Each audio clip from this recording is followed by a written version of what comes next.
There's a kind of memory that hits you in the chest before it reaches your brain. You're somewhere ordinary, a grocery store maybe, and a song comes on, and suddenly you're not in your 50s anymore. You're 12.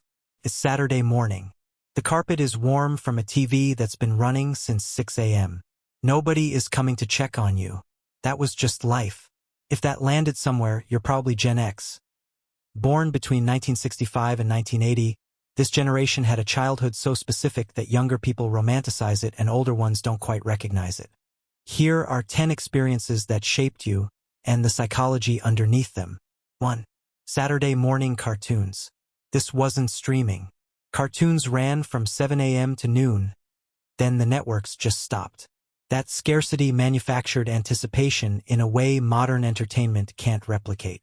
You planned your week around it. You woke up before your parents. You ate cereal in the dark. And by noon it was over. Gen X understood that windows close and learned to be ready when they opened. 2. Memorizing phone numbers. Your best friends. Your grandmothers. Maybe the movie theater's recorded info line, which you called just to hear what was showing even when you knew you couldn't go. You held those numbers in your actual brain. The same brain that now can't remember a Wi-Fi password you set yourself. That's not aging. That's offloading. Back then, knowing someone's number meant something. It was proof they existed in your life in a committed, concrete way. 3. Coming home to an empty house. Around 40% of Gen X kids came home to no adult, no plan, and a key around their neck. Divorce rates had more than doubled since the late 60s. Mothers were entering the workforce in record numbers. Child care infrastructure barely existed. So kids handled it. Made dinner, watched siblings, sat with their own loneliness until it stopped feeling like loneliness and just felt like Thursday. Nobody designed this to build character. But that quiet, almost eerie self-sufficiency Gen Zers carry, that's exactly where it came from. 4. The milk carton faces. If you went to school in the late 70s or 80s, you ate breakfast next to a missing child. Their face, their last known age, the word missing. Right there on your morning milk carton. The campaign launched in 1984. No adult explained the fear or put it in proportion. You just absorbed it and got on with your day. Gen X grew up with a background hum of ambient danger that nobody formally addressed, and somehow that produced a generation conspicuously unbothered by discomfort. 5. Lawn darts.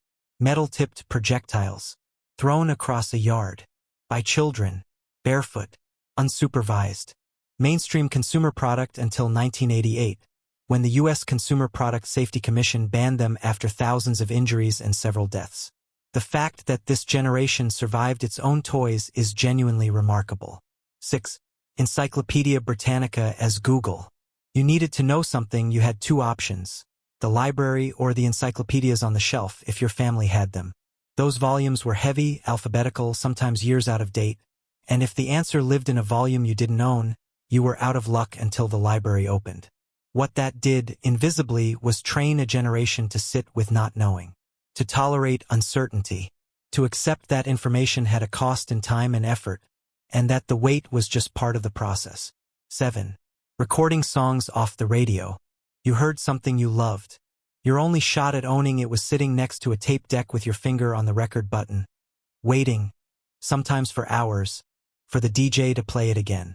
When it finally came on, you lunged, and you almost always caught it mid-note or got the DJ's voice over the first line. Almost perfect. You kept the tape anyway. Behavioral psychologists call this effort justification. We value things more when they cost us something. Every Gen Zer who made a mixtape by hand understands this on a cellular level, even if they'd never used that term. 8. The TV test pattern. Late at night, the broadcast day simply ended. No more shows. What replaced them was a geometric pattern, a droning tone, and the understanding that the world was not available to you around the clock. You went to sleep. The world went to sleep. There's something almost medicinal about that in retrospect, an enforced boundary between consuming and resting that current generations have never experienced and probably never will. 9. Atari and the imagination gap. The graphics were, and I say this with full affection, barely graphics. A rectangle was a person. A square was a car.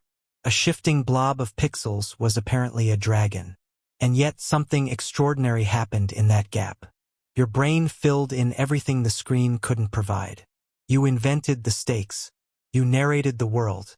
The emotional investment was enormous precisely because you had to build the meaning yourself. Researchers call this the reminiscence bump. Adults disproportionately recall and emotionally value experiences from ages 10 to 20. For Gen X, those years were saturated with experiences that demanded active participation. The brain encoded them accordingly. 10. Being told you were fine.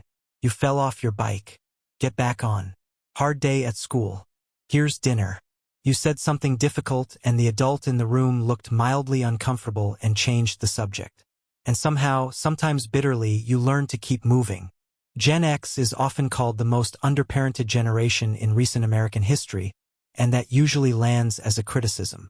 But the people who grew up this way carry something hard to manufacture on purpose. The bone-deep certainty that they can handle things. That discomfort ends. That they've gotten through hard things before.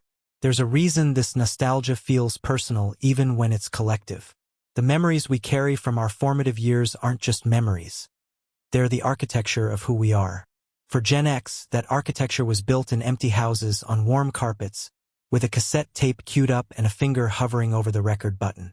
You waited a lot, and you got pretty good at it.